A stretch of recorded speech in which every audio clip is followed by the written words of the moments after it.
Jestli to dáš na ex, tak tě vykoučí. Irish Hooligans! Počkejte, natočený, to je dokumentovaný, takže jako... To na ex, ty vole, tak si je vidět. Chápeš, že se pohleje? Jeď! Jedem! Hop! A jeden, pojď! Ještě jeden, pořádně!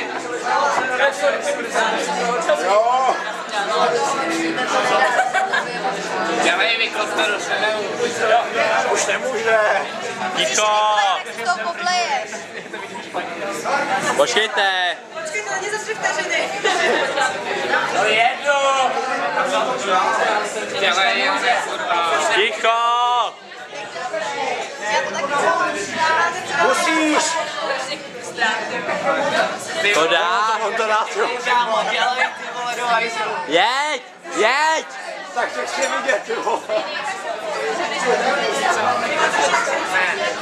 Dělej, kámo, dělej.